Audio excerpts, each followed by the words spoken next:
Bapak Ibu, saudara-saudari yang terkasih, selamat berjumpa kembali. Pada hari Minggu pertama sesudah kita merayakan Hari Raya Paskah, Gereja Katolik merayakan Minggu Kerahiman Ilahi.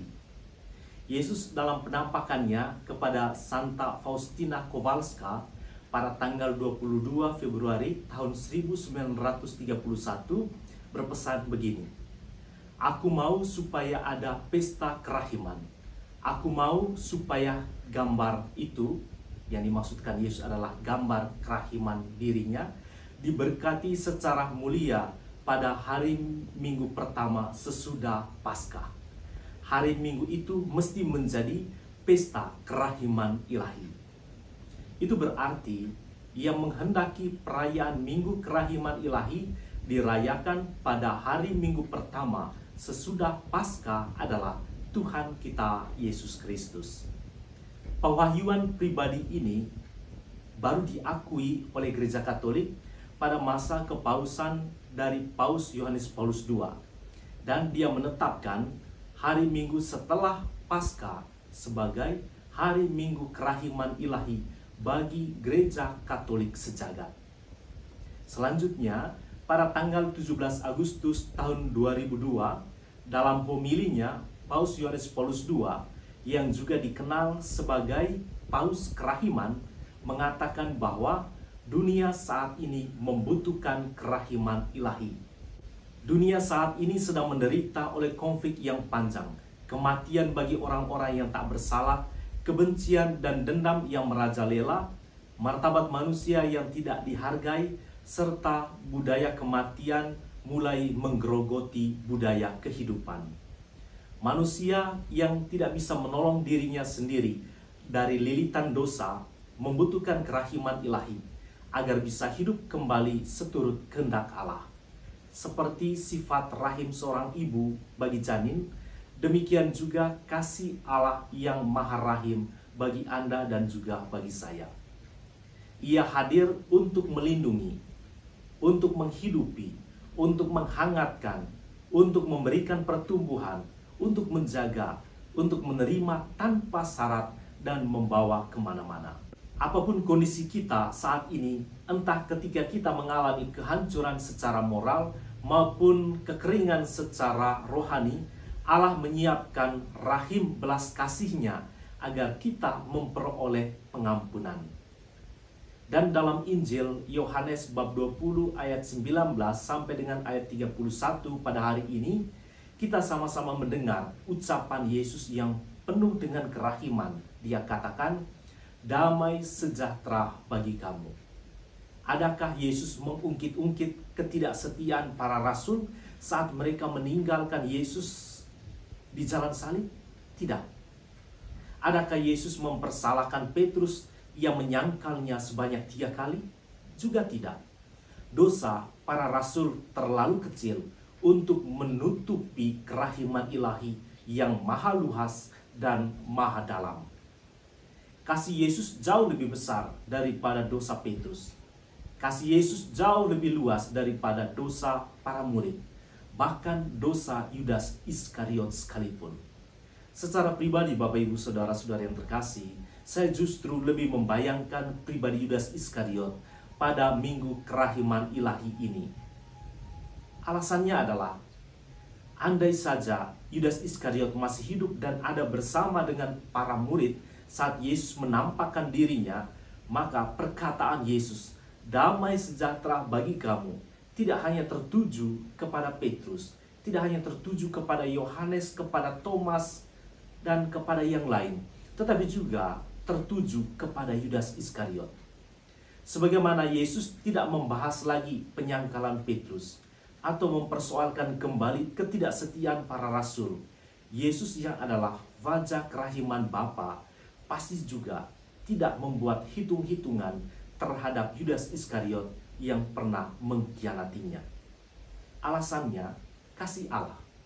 Kasih Allah yang bersifat abadi, yang tak pernah berubah sedikit pun dalam hal mengasihi manusia, meskipun manusia selalu jatuh dalam dosa. Kita ingat sabda Allah dalam Yesaya bab 54 ayat 10, di mana Allah katakan, Sebab biarpun gunung-gunung beranjak dan bukit-bukit bergoyang, tetapi kasih setiaku tidak akan beranjak daripadamu, dan perjanjian damaiku tidak akan bergoyang. Firman Tuhan yang mengasihi engkau. Bisa saja kita mengatakan bahwa inilah kekeliruan Yudas. Meskipun dia telah menyesali dosanya yang telah mengkhianati sang guru, dia merasa bahwa penyesalan itu belumlah cukup untuk memperoleh pengampunan dari Allah. Mungkin bagi Yudas, hukum mata ganti mata, kematian dibalas dengan kematian, sangatlah cocok untuk membayar lunas kesalahannya.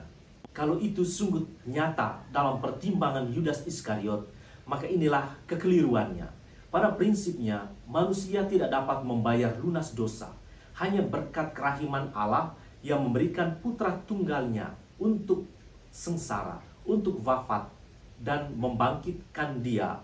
Itulah yang dapat membayar lunas dosa kita. Tindakan menghakimi diri sendiri merupakan bentuk ketidakpercayaan paling nyata terhadap kerahiman Allah. Sekali lagi, apapun bentuk dosa Anda dan juga dosa saya, dosa kita semua tidak dapat menutupi kerahiman Allah yang maha luas. Para sahabat yang saya kasihi, bagi kita yang hidup ribuan tahun setelah kebangkitan Kristus, tentu dengan sangat mudah menemukan dan menilai kekeliruan Yudas Iskariot. Padahal kita sering kali juga bahkan lebih parah dari Yudas Iskariot yang dengan mudah mengkhianati Yesus demi uang, demi jabatan, demi popularitas, ataukah demi cinta kepada seseorang kita meninggalkan iman kita kepada Kristus tanpa rasa bersalah sedikit pun. Atau juga dalam banyak kesempatan kita seringkali menghidupi semangat Yudas Iskariot yang mudah putus asa dan menghakimi diri sendiri. Kita lupa bahwa kita memiliki Allah yang maha rahim, Allah yang demi cintanya kepada manusia rela terluka dan wafat di salib. Kita juga lupa Allah yang kita imani adalah Allah seperti seorang gembala yang dengan tekun mencari kita para dombanya yang tersesat. Dalam Injil hari ini, Yesus menampakkan dirinya kepada para murid dan kepada Rasul Thomas yang meminta pembuktian. Yesus memperlihatkan tangan yang pernah ditembusi paku dan lambung yang pernah ditembusi tombak serdadu. Yesus yang adalah wajah kerahiman Bapa rela melakukan apapun asalkan kita tidak tersesat dalam ketidakpercayaan, asalkan kita tidak terkurung dalam keputusasaan, asalkan kita tidak mendekam dalam sikap menghakimi diri sendiri, asalkan kita tidak menjauh dari Allah dalam pengembaraan yang tidak pasti. Yesus yang telah bangkit menampakkan diri kepada Rasul Thomas, kepada para muridnya yang lain, agar para murid Yesus juga turut bangkit dari ketakutan, dari keputusasaan, dan juga dari ketidakpercayaan. Kalau minggu lalu, kata Paus Fransiskus, kita merayakan kebangkitan Kristus, maka hari ini, pada hari Minggu Kerahiman Ilahi ini, kita menyaksikan kebangkitan para muridnya, dan kesempatan ini tidak dialami oleh Yudas Iskariot. Pernyataan Rasul Thomas, "Ya Tuhanku dan Allahku," merupakan sebuah pernyataan iman yang menandakan kebangkitan iman seorang rasul yang kurang percaya. Hal ini dapat terjadi karena kerahiman Yesus sangatlah besar, melampaui ketidakpercayaan Thomas. Mari kita bangkit bersama Rasul Thomas, bersama para rasul, dan juga bersama para murid Yesus. Sebab berkat pembaptisan, kita juga memiliki martabat sebagai murid-murid Kristus. Tuhan memberkati kita semua.